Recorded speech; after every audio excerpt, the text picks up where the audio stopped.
Sandra. Bonjour, c'était vraiment merveilleux cette cérémonie que nous venons de vivre.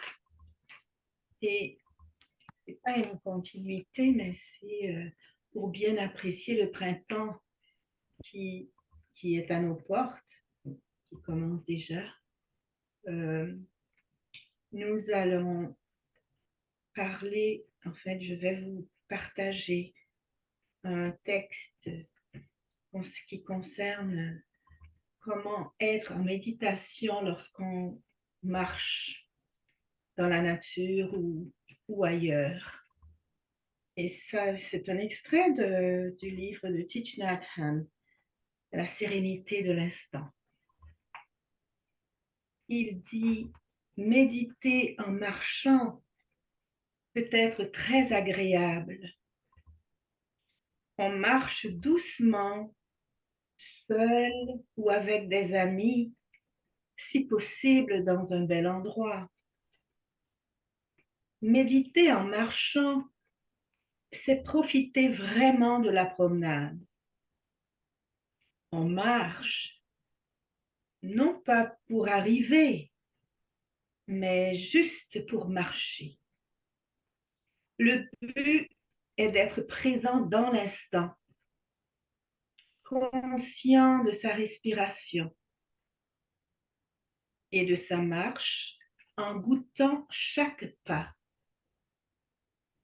Il faut se débarrasser de tous les soucis et des angoisses. Juste profiter du moment présent. On peut prendre la main d'un enfant. On marche, on fait des pas comme si on était la personne la plus heureuse sur Terre. Dans la vie, on marche tout le temps, mais notre marche ressemble le plus souvent à une course. Quand on marche de cette façon, on imprime alors l'anxiété, la tristesse sur la terre. Il nous faut marcher en imprimant paix et sérénité. On peut tous faire ça, pourvu qu'on le veuille vraiment. Si on peut faire un pas comme ça, on peut en faire 2, 3, 4, 5.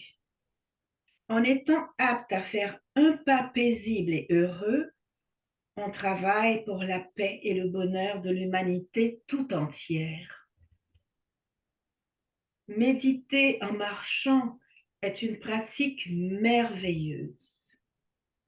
Dehors, quand on médite en marchant, on marche un petit peu plus doucement que d'habitude. On coordonne notre respiration et nos pas. Par exemple, on peut faire 3 pas pour l'inspiration, puis 3 pas pour l'expiration. On peut donc dire dedans, dehors, dedans, dehors. C'est pour nous aider à identifier l'inspiration. Chaque fois que l'on appelle quelque chose par son nom, on rend cette chose plus réelle. C'est comme dire le nom d'un ami. Si vos poumons veulent 4 pas au lieu de 3, donnez-leur 4 pas. La longueur de votre inspiration n'est pas nécessairement la même que celle de l'expiration.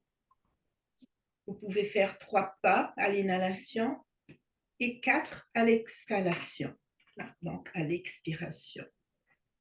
Si vous vous sentez heureux et paisible et joyeux pendant que vous marchez, vous pratiquez correctement. Faites attention au contact entre vos pieds et la terre. Marchez comme si vous embrassiez la terre avec vos pieds. Nous avons fait beaucoup de tort à la terre. Il est temps maintenant de prendre soin d'elle. Nous apportons notre paix et notre calme à la surface de la terre et partageons la leçon de l'amour. Quand nous marchons dans cet esprit-là, de temps en temps, si nous voyons quelque chose de beau, nous pouvons avoir envie de nous arrêter et de regarder un arbre, une fleur, des enfants qui jouent. En regardant, nous continuons à suivre notre respiration pour ne pas perdre la jolie fleur et d'être repris par nos pensées. Quand on veut reprendre la marche, on recommence simplement à marcher.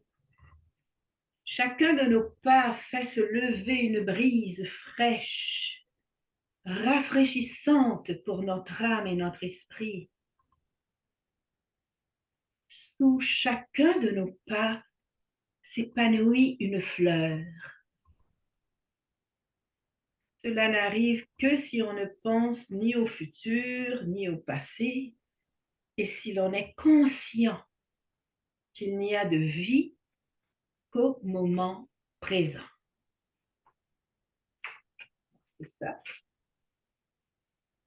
Je vous laisse avec cette idée tout au long de la journée, c'est-à-dire que ce qu'on peut faire en marchant, on peut le faire en parlant, en faisant la vaisselle, un travail, quel que soit ce qu'on fait dans cet esprit-là, en n'oubliant pas notre inspiration et notre expiration, à ce moment-là, c'est beaucoup plus bénéfique et on fait nos tâches et nos activités dans un état d'esprit d'amour et de bien-être pour soi et pour les autres.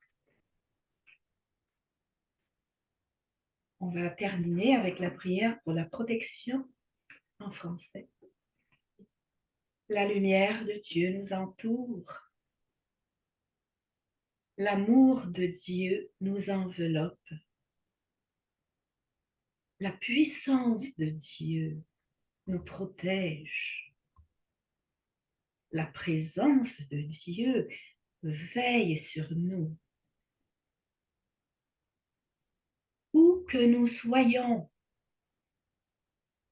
Dieu est là.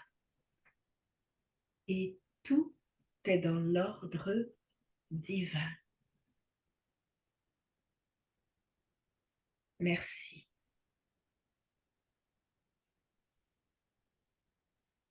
Merci.